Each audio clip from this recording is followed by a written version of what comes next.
Each of us has a unique career story to tell.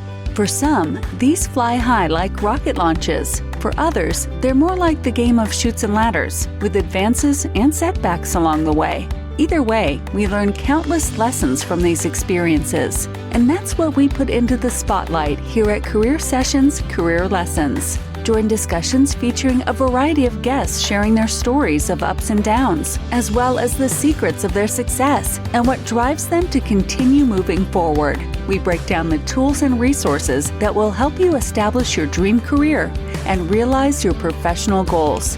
Here's your host, J.R. Lowry.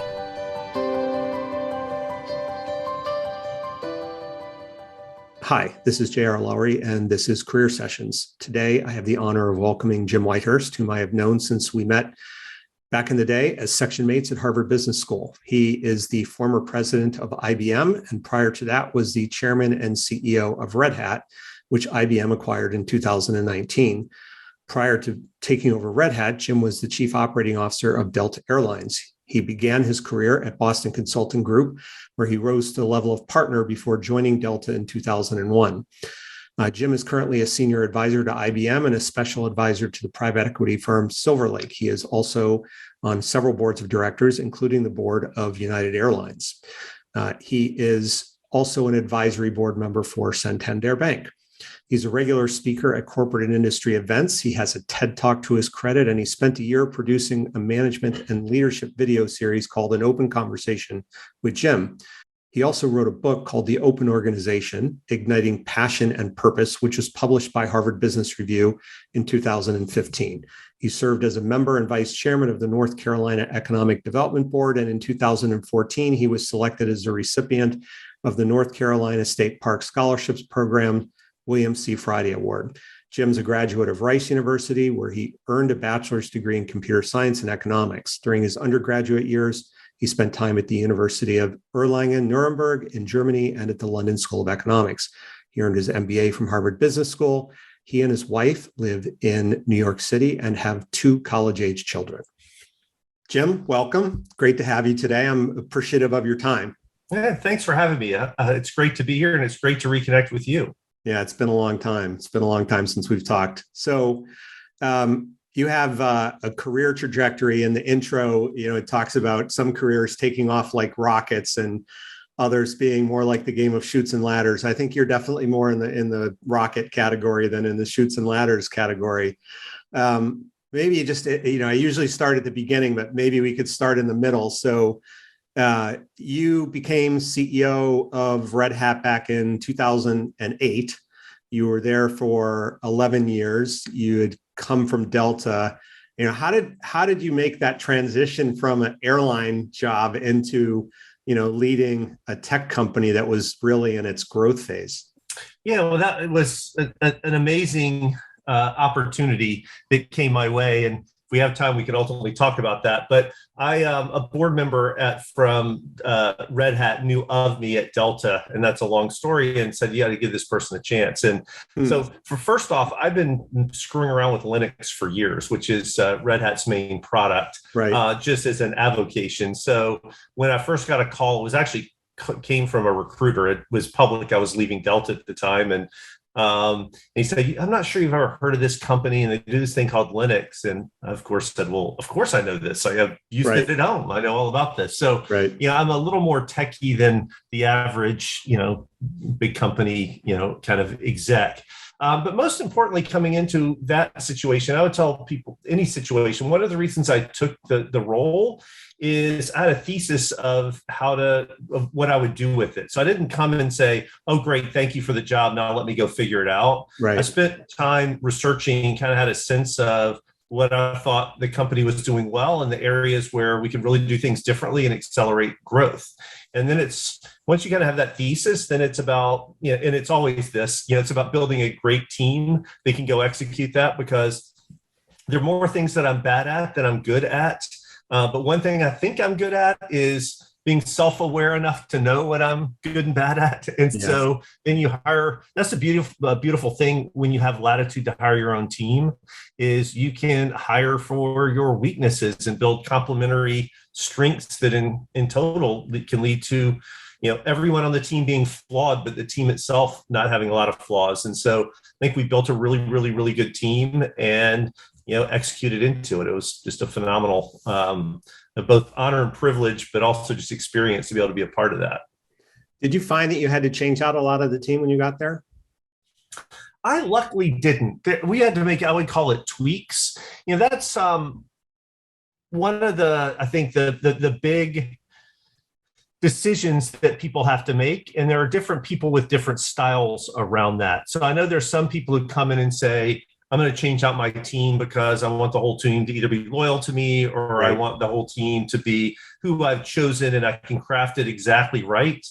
I think I guess cut my teeth at senior leadership at Delta when I was kind of battlefield promoted to COO. And look, we were hurling towards bankruptcy. So I wasn't spending time to go recruit people. And honestly, nobody in their right mind would have come to an airline in that situation. So you had to take the existing team and work to kind of craft, use everyone's strengths to craft an excellent team. And we did fill in with a couple people here and there.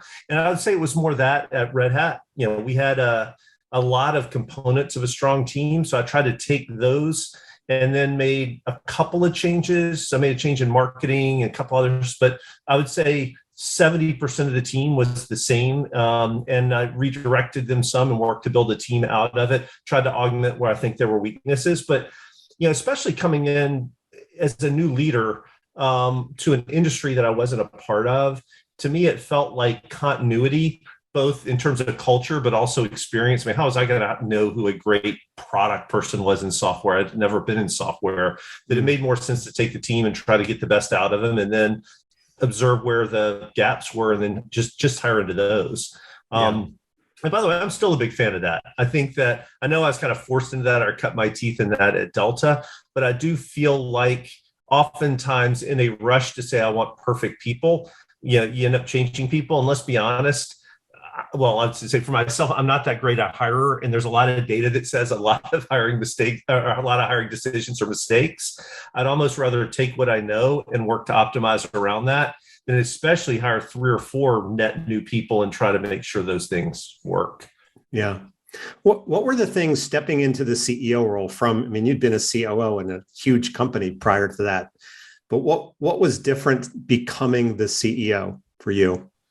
Well, the thing you just really don't appreciate is that when there's no one behind the curtain, there is just an enormous amount more focus and attention on you and stress associated with that. Yeah. Right. So I thought, I've had 80,000 people working for me at Delta. I ran a company through a bankruptcy, kind of drove all the day to day. And so therefore, I could be a CEO of Red Hat at the time was a much smaller company. Right. And you get there day one and you realize, okay, well, everybody, if you walk in with a styrofoam cup, luckily I didn't do that. People are, they don't care about the environment or all of these little things, everything you do, people are watching. I remember this great story. One time my wife calls me, she rarely calls me in meetings. And so I was in with a group of people in a conference room. I said, excuse me a second, my wife normally doesn't call me. Let me just step out real quick. So I stepped out, took the call, came back, thought nothing about it. 5 years later at a sales rewards club meeting, so this is where the top salespeople come in, one of the women there came up to my wife and said, I was just about to resign from Red Hat 5 years ago, and because I was pregnant and I wasn't sure Red Hat would work, and I was in a meeting with your husband, and you called, and he stepped out to take the call. And I thought, wow, if the CEO believes that it's important enough that family comes first, this is a company I want to be a part of. She's wildly successful at Red Hat, but if I'd hit ignore, she wouldn't be there, right? So You don't realize those things. And so, and then the flip side, after the Red Hat acquisition, I became president of IBM. So I'm number 2 in a massive company. That was much less stressful because there's somebody else behind the curtain. There's somebody else behind you. And when there is no one else there and the decisions that you make, can affect thousands of people's lives, it's just different. I remember at the Red Hat Halloween party, the first version of Red Hat Linux came out on Halloween, so that's like our big holiday. Everybody brings their kids and we do trick-or-treating around the offices.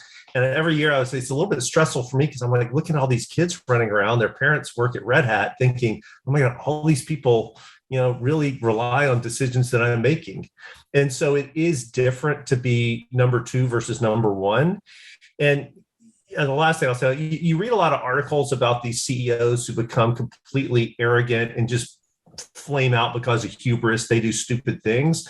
And a lot of those folks I now look back on and think, look, there are two ways that some people deal with stress. One is you let it get to you and you burn out.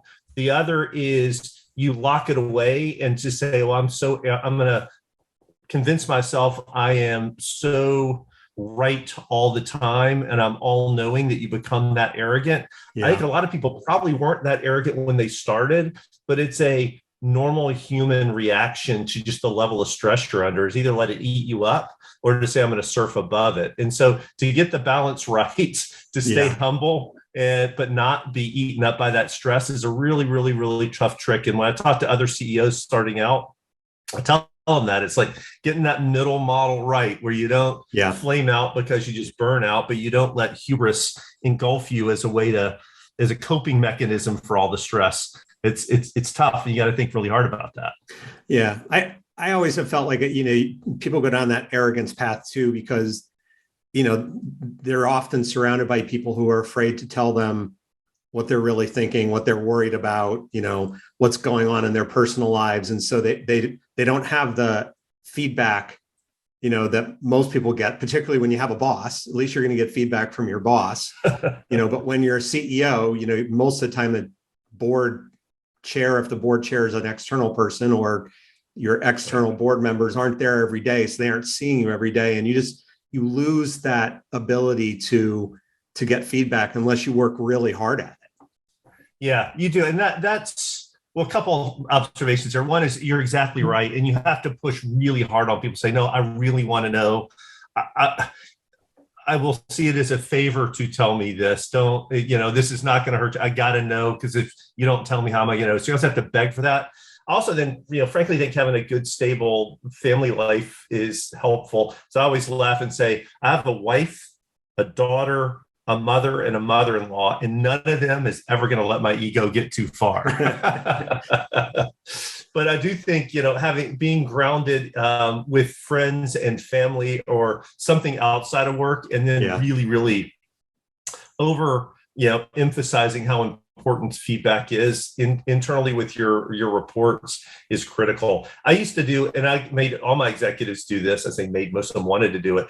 Every several years, we all did 360s, me included. So I talked to the board, talked to my reports, and that way that was anonymous. And so even if people, I think I did a good job of getting people to say, I really want feedback, but then you kind of got it kind of in a well-rounded package. And I think if you don't do that, it's just hard to know, because was it when you've heard the quip before, the last time you ever know if your jokes are funny is the day before you're announced you're a CEO, right? Exactly. So you were CEO there for a long time, leading up to when IBM acquired Red Hat. What do you look back and say, these are like the two or three things that I'm most proud of that we accomplished in my tenure? So without a doubt, number one, and when people tell me about, kind of accomplishments at Red Hat, I always start off saying, we were 1,500 people when I joined. We were 15,000 when we sold to IBM. Mm-hmm. And just building and creating a culture and a team. And I think we did a really good job focusing on the culture. So we talked about, it's got the open organization, and we really, really focused on that. So building and scaling that organization and the careers that get made around that is the thing by far I'm most proud of that we were able to accomplish. So without a doubt, number one is just the people and the careers and scaling a culture. Red Hat, not to get too far into the specifics of the company, is best known for open source software. And that means all the source code's free. So of course you say, well, how do you make money selling free software? How do you get people to actually pay you for free software is an interesting trick. And so, when we sold to IBM, well, it still is the largest software transaction in history. And, I am proud of the fact that we took a disruptive model called open source and turned it into what is right now the largest software transaction in history. VMware may assuming that deal closes, will be bigger. But there's something about getting a traditional IT company to validate open source as a viable business model is something I am extremely proud of as well. And so those would be the biggest two. I mean, I think it's great. We went from being small to being an S&P 500 component, and et cetera, et cetera. Those were all great things, but it's really scaling the people and the team and those individuals and the senior team and 2 levels down. I'm still great friends with all those people. And then the mark we made validating open source as a model are the two that come to mind immediately. Yeah. Well, you really led the way. Red Hat led the way in the open source movement, and now it's mainstream. It's amazing to watch. Yeah, we used to talk about, the first phase of Red Hat was convincing people that open source was a viable alternative to traditional software. And phase 2 was convincing people that it was the default choice. Yeah. And certainly for infrastructure software, if you look at any of the major new things happening in AI or ML or big data or DevOps and cloud, all of those things are open source, right? Yeah. So it really did go from convince people it was a viable alternative to literally being the default choice, at least for infrastructure. And I'm really proud of that because I do think we played a significant role in making that happen. Yeah. And you wrote a book about the open organization back, like 5-7 years ago, right? Yeah. And that was, to be honest with you, I wish I had a do-over, and maybe in some spare time I may do it, because that book was basically a little bit of my articulation of going from Delta, which, Delta is always on the list of most admired companies and all that. It's easy to beat up airlines because we've all had our bags lost and flights canceled, but it is considered a well-run airline. And then I go to Red Hat, and I tell you, the first couple months at Red Hat, I thought, this place is chaos, right? They have no idea what good management practice is. I've been brought in here to clean it up. And luckily, I didn't know enough about software to start cleaning it up. I was out meeting customers and trying to kind of get my bearings. And I realized over time the Red Hat model wasn't chaos at all. It was a different way to run an organization that is more optimized for innovation than for driving efficiency. And so the book was like my lesson learned going from Delta, that I thought that's how you run a company. And Delta does run an excellent company, to running Red Hat, which I would argue is an excellently run company as well. But they look night and day, because at Delta, you do not want someone innovating before, on the safety procedures before your flight. You want those locked down, and you want people to follow orders. Yes. At Red Hat, it is entirely about getting people to take the right smart risks, the right smart experiments to be able to innovate faster. And so the book was basically saying, wow, there are different ways to run depending on what your objective function is. And by the way, most companies come from that old world, and they're trying to look like they're in the new world now, but they're not changing their ways of working appropriately to that. So you get this impedance mismatch between leaders saying, I want my teams to be growthy and take risks and blah, blah, blah, blah, blah. And then they get these management systems with, these performance cadences and, measurement systems and, and incentive compensation systems that are all about driving variance out. And so the one thing I'd still like to do is spend a little more time trying to more fully flesh out. I talked about the difference between Red Hat and Delta. I didn't create a more systemic, here are the 10 things to go think about if you are trying to make that transition. Yeah. Well, maybe there'll be a version 2 of the book. We'll see. Second edition or a sequel. Let's go back to Delta. So you were at BCG, you were a partner, obviously doing very well there.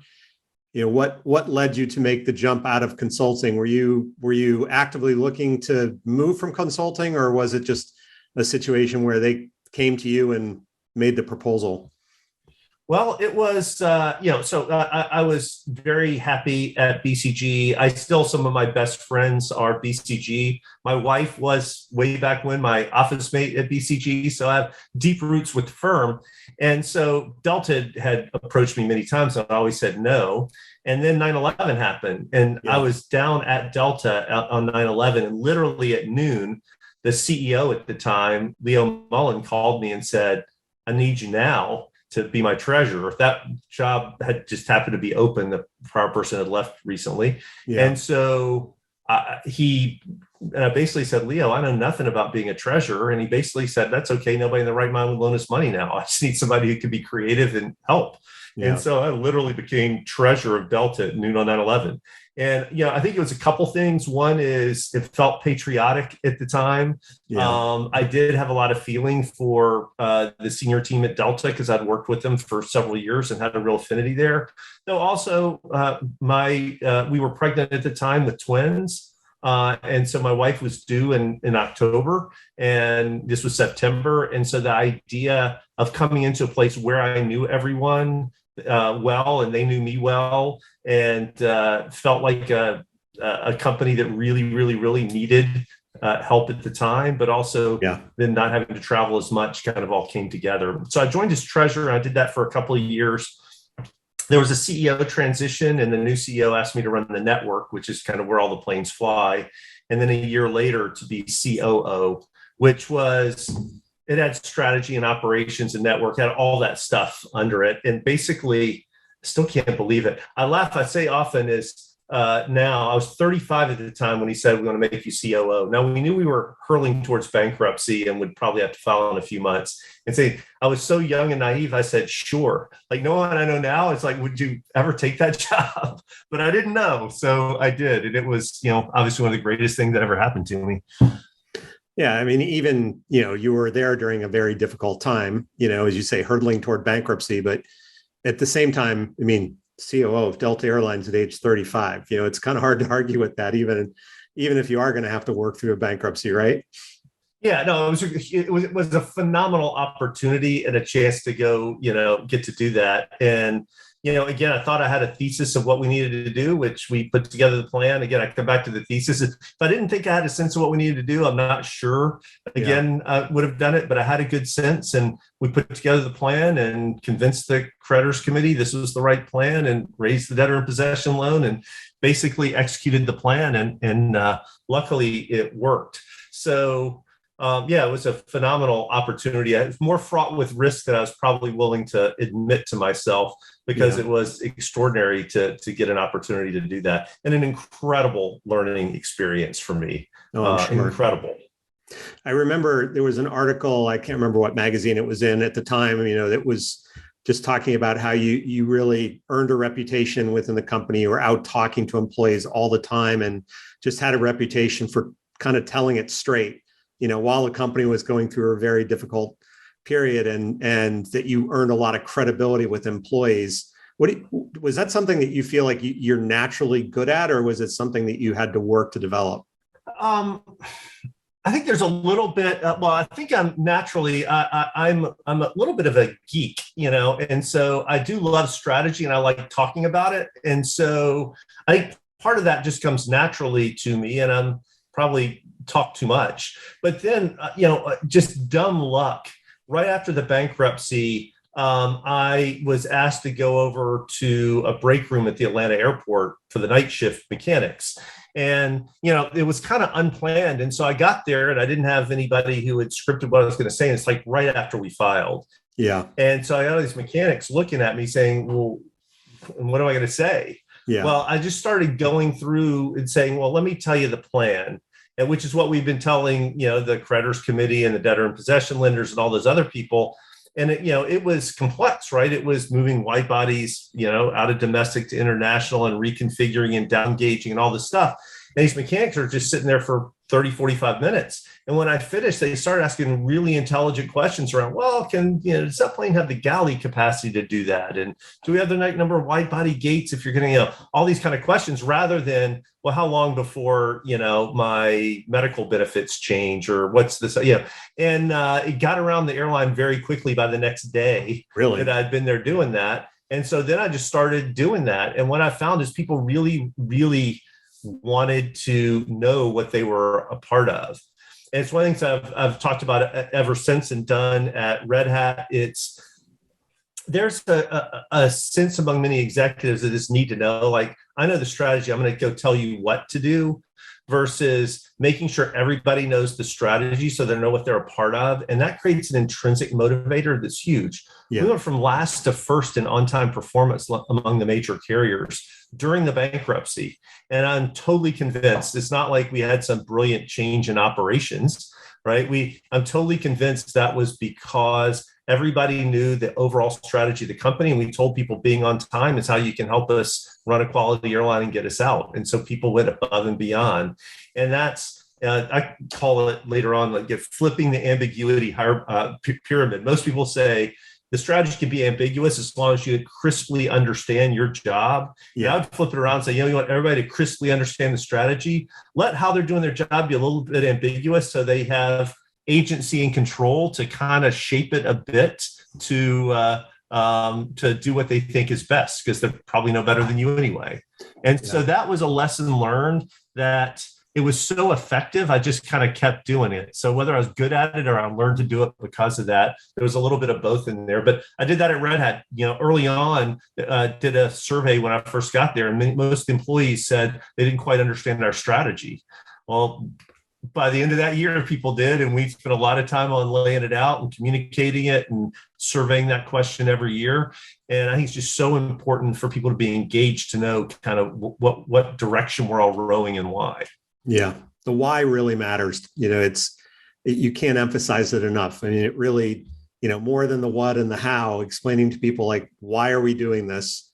If they can connect what it means for them to why, makes it a lot easier for them to accept things, even when it's maybe not personally great for them.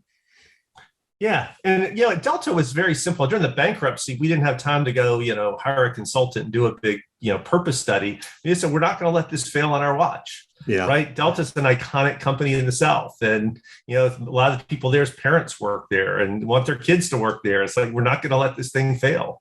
And that was enough. And, obviously later on, kind of built off of that. And at Red Hat, open unlocks the world's potential, right? This whole idea of open and sharing and how important that is. And, that it's incredible how strong intrinsic motivators like that are and how much people want to feel a part of something. Yeah. Yeah, it's very true.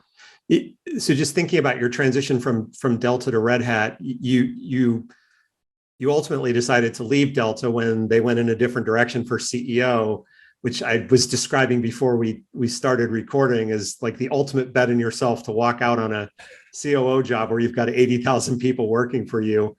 How did you think about that at the time? Was it an easy decision, a hard decision? Well, I mean, look, calling it a choice might be a little strong. So the way Red Hat or Delta was structured at the time, I was COO, but almost all the major functions reported to me, I guess, other than finance. Yeah. And so when the new CEO came in, I mean, I get along with him. I've known him for years. He'd been another airline. Richard, he basically said, Jim, I can't have one direct report, right? I can't, I got to have the major kind of functions. And so, so there really wasn't a role for me. I mean, he was very gracious. Like, if you want to take any of the roles, pick one, but I can't have. So basically my role was going away. And so honestly, I felt like I'd been kicked in the gut, right? Mm-hmm. It was one of these, I was so deeply involved every day for 2 years through that bankruptcy. So I really didn't kind of think about the other side. And then creditors committee went with someone else and there wasn't a role for me. And I mean, I kicked it a gut, spent a while. Yeah. And so I think the big one for me on exit was 3 types of roles. One was a very senior executive at another company, but big company, but not a CEO. The second was, private equity companies calling to do turnarounds, right? And then trying to find a smaller company CEO role.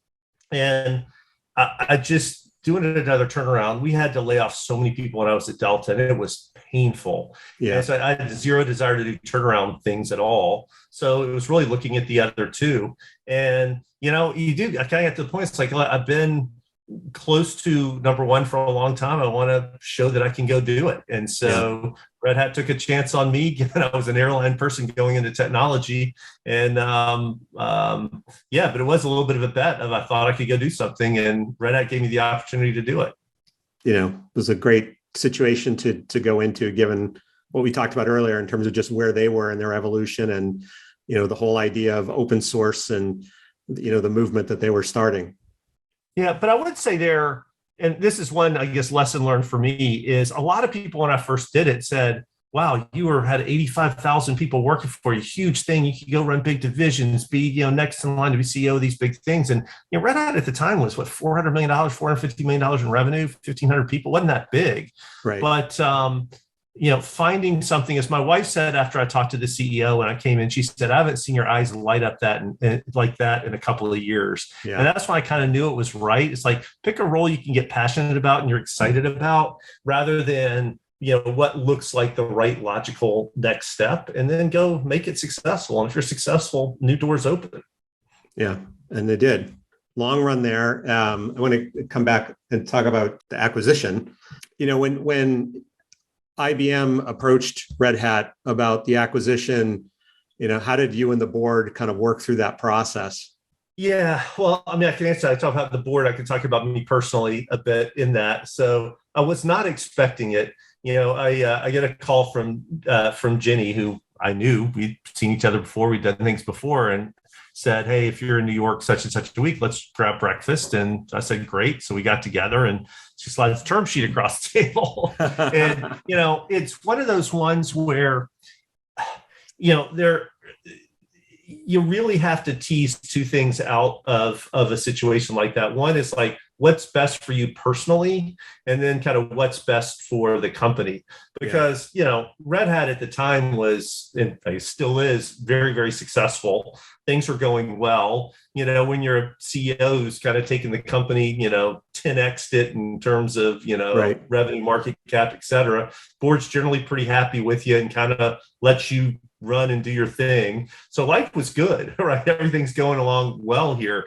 And the idea of saying, oh, I'm now going to go sell and now work for another company, I have to say, personally, what wasn't that appealing? Nothing against IBM. It was just, but when you looked at where Red Hat was, which is selling open source infrastructure software in a world where public clouds give you the open source infrastructure software for free to run on their public clouds, Red Hat's standalone strategy was starting to feel like it was going to get tougher, bluntly. And we'd always talked about, it's like, we need scale to be the company that can kind of abstract and run across these. But we're still, even at that size, at the time, 4 billion or whatever it was in revenue, didn't feel like that was very big versus, Amazon and Microsoft and these like massive 10, 20x our size behemoths. And then IBM comes along with a very nice premium for the shareholders, right, and the scale to try to make that strategy work. So it was the right thing to do for shareholders and Red Hat employees. Bluntly, it was tough for me. Took a while to mentally get there, but I think the board very quickly realized, large premium, knowing what the likely difficulties, not that we couldn't have made it work, but the probability of success of our strategy being part of IBM was much higher than standalone. Mm-hmm. And so it was the right decision. And we kind of relatively quickly got to that we need to be part of a bigger company. So the board piece, and because the premium was so big, all was relatively easy. Frankly, the hard part was with being a lot of the senior team. We built this thing, and now all of a sudden it's going to be a part of something else. And at some point, though, that's where you have to decide you got to do the right thing. Yeah. Right. You can't, especially as a senior executive, you cannot let your own personal, circumstances or preferences keep you from doing the right thing. And so it was the right thing to do still, but I'm from South Georgia. There's a saying, says easy, does hard. It's easy to say, separate them, but it takes a while mentally to get your head there. Yeah. But it as it became very clear it was the right strategic outcome, you finally get yourself there. And, I had a great learning opportunity at IBM as well. And so so far it's worked out well. Yeah. What did you do two very different cultures, right? Like high growth, innovative company, as you've described it, getting acquired by one of the biggest, oldest, most established tech companies in the world. How did you bring those, help bring those two together? Well, we did a couple things, and this is where I started. We were talking a little bit about the book earlier and how I had a little bit of a do-over. We started to get a lot more nuanced around how we thought about culture and ways of working. And the reason I say that, and this is before the acquisition, you gave a speech at Mobile World Congress a few years ago where I basically talked about that, telcos go to see Google to learn about how they operate. And I say, please don't do that, because if the major telcos had Google's ways of working, I'd never be able to get a phone call completed again. Flip side, if Google had a telco ways of working, right, we'd see no innovation happening there, right? And so the issue is most companies have some of both. And IBM is that great example of that, right? You're running the world's financial systems on mainframes, and there's a reason that hasn't moved to distributed architectures, right? These things have to stay up and they have to run in any condition all the time and never fail. Right. And how you run to deliver that in the same way airlines run at multiple nines of reliability, how you do that is a different set of ways of working than how you innovate. So we start off saying, at least with Red Hat, this is two cultures working together, not coming together. Right. So we didn't try to change the Red Hat culture. We kind of very much said Red Hat needs to stay Red Hat and work with IBM. Now, when I transitioned to the president role at IBM, we spent a lot of time trying to say, well, we're in IBM, like in software group, how do we start to rethink, given, IBM's created, mission critical software for a long time, but as we were driving forward into AI, ML, some of these other categories, how do we adopt some more of the I'll call it a faster paced kind of ways of learning kind of lessons from kind of the Red Hat model, if you want to call it that, but not say the Red Hat model's right, the IBM one's wrong or not, because there are a lot of things.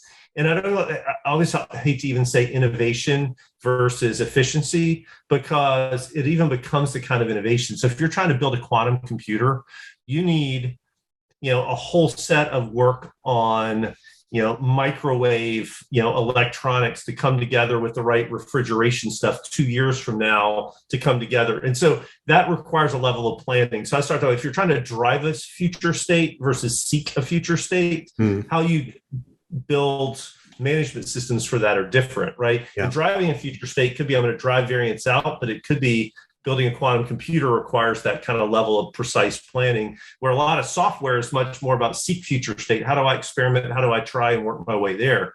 And so if you think about those as kind of two extremes, IBM had both, Red Hat had one. And so it's how do you take components of IBM and say, let's adopt more of this model, not because it's better or worse, it's just more optimized for a certain set of activities. And so I spent a lot of time teasing that out, getting CRISPR on that and working with IBM to adopt, more and more of that. And that was a lot of my role while I was there. Yeah. How was it for you? You were CEO, you go to being ultimately president of a company that's many, many, many, many times larger. What was that shift back into being arguably the number two person there, similar to what you were at Delta? Yeah, so size wasn't, I didn't find to be a problem, right? I was used to size from Delta, and Red Hat had kind of grown a lot. But I will say, to be blunt, it's really hard to go from being number one to number two. And I don't think I have a big ego need. It's not like I need to be in control. And matter of fact, I try really, really, really hard just to be a participant in meetings, not perceived as like the leader, because I could get the best results that way. And look, I have a great relationship with Arvind, and he and I, worked really, really well together. But psychologically, it's really hard to not say, "Here's what I want to go do. This is what we're going to go drive." Right? Yeah. And so I didn't think it would be hard to step back from being number one to number two. It's hard after you've been doing it for a lot of years. I will say the stress level's a lot lower. Back to my point earlier, right. There is someone else behind the curtain that ultimately is the final arbiter. And so I would say I found it less stressful, but it's also just a very different role to work to execute, and I was engaged in strategy reported to me and all of that, but it's just a different role to be number 2 versus number 1. So it was a huge shock when you left last year. What are you up to these days? Everybody wants to know what Jim Whitehurst is up to, post IBM. One of the things I realized, after I kind of decided myself that I was going to leave IBM, but I had not told Arvin or left. I spent a lot of time intellectually saying, what do you want to do next? And what I've found, and this is me, maybe others feel this way, there's only so much intellectualization you can do with that. At some point, you have to go live it.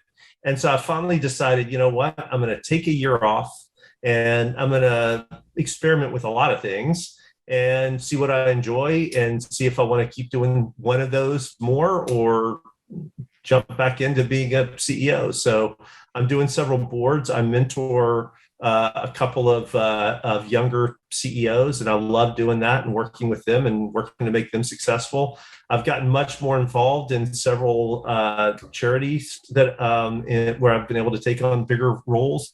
Ironically, when you're a sitting CEO on boards, nobody makes you do that much work. You show up at the meetings and spout off a little bit. Now that I'm not a sitting CEO, I'm like chairing committees at all these companies, which I think is, which is great. Yeah, you get to, whether it's companies or nonprofits. So I'm much more involved with my university and with some climate things. And spending some more time with my wife and travel. And I left last July. So I said, this July, I'm going to step up and reflect back and say, is there one of these things I want to do full time, or do I want to do the portfolio or other things? Also, I'm an advisor to Silverlake, which I love. I think CEOs, are probably notoriously bad investors because you have to be an optimist. And, you're the person out there kind of creating positive. And I think good investors are more skeptics. And so I've loved engaging with the folks there, and they're brilliant, but think differently. And so it's so wonderful to get to stretch a new set of muscles. And so one thing I've learned is I'm 54 now, but I have still so much to learn and interesting people to meet. And it's lovely to have the privilege to be able to take the year and do that. Yeah, it is a nice thing. I've had certainly a little bit of time off at points in my career, and it gives you a lot of time to reflect and to pursue some new hobbies and interests. And I look back on those as, they were, in one case in particular, it was stressful because I felt the pressure to find the next job. And at the same time, I was getting to do things I was never going to get to do otherwise. And, that's a blessing, that not everybody necessarily gets. No, that's right. I joined BCG out of college and went to business school, went back, literally noon on 9/11, showed up half the morning as a BCGer and in the afternoon as a Delta person. So never had a break there. And the Delta to Red Hat was relatively short period of time. So it's the first time I've had time off. And I've had so many people tell me that if you ever have a chance between, jobs to take some time, do it. And I'd never realized how nice it is to just be able to do that. I've read a dozen books so far this year. Actually, I think a little more than that if I go back and look.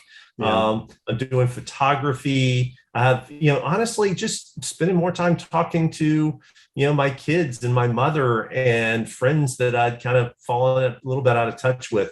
Those are things that it's hard to get that time back. And so I thought I would be more sitting on the beach where I find myself very, very busy, but engaging with, interesting people. So, yeah. Well, and you're 54, you got a lot of runway left if you want to dive back into something, or as you say, a portfolio of some things. What advice would you give people, who are earlier in their career, and trying to think about what they should do to kind of learn as much as possible and help their careers as best they can? So first off, I think a lot of people try to act a part that they're in versus just being themselves. And, if you're a good enough actor to really be able to act a part, go to Hollywood, try to win an Oscar.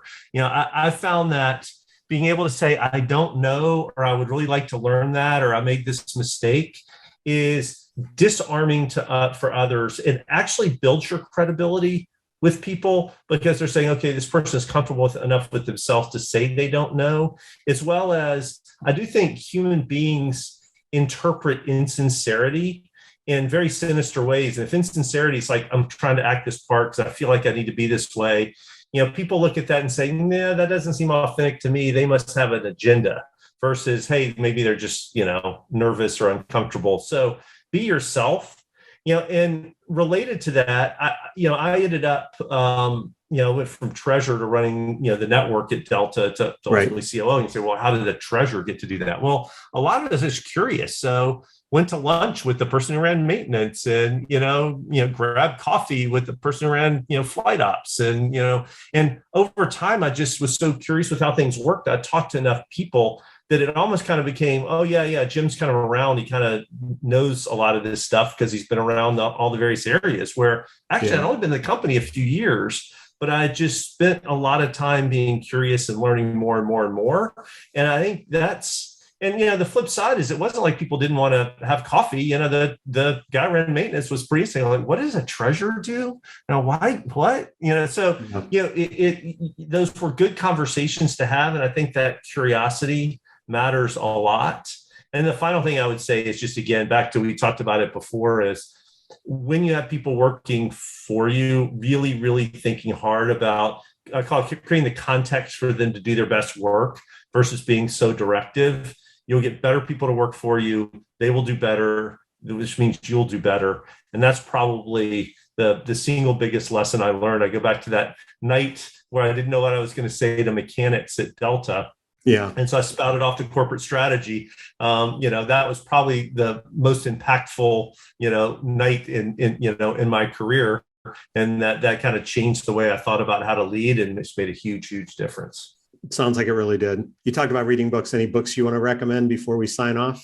Oh, wow. Well, I could go on a lot. I want to be careful I don't get too far into my own industry, but I would definitely say if you haven't read Flying Blind, that's a book that came out this year about Boeing.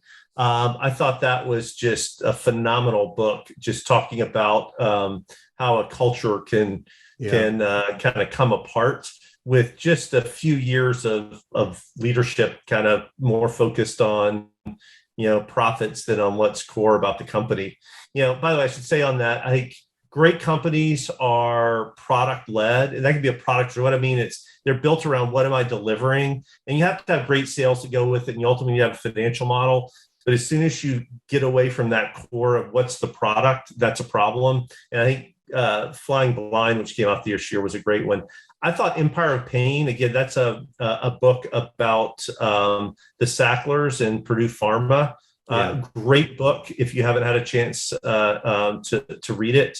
That would be high on my list. That just kind of, I think it maybe came out late last year, but it's a relatively new book. Codebreaker, Walter Isaacson, if you haven't read that, talk about one of the most impactful areas. I would actually say This Is How They Tell Me the World Ends. That all came out, I want to say it was last year, but it's all about cyber and the implications for cyber going forward. Again, if you want to say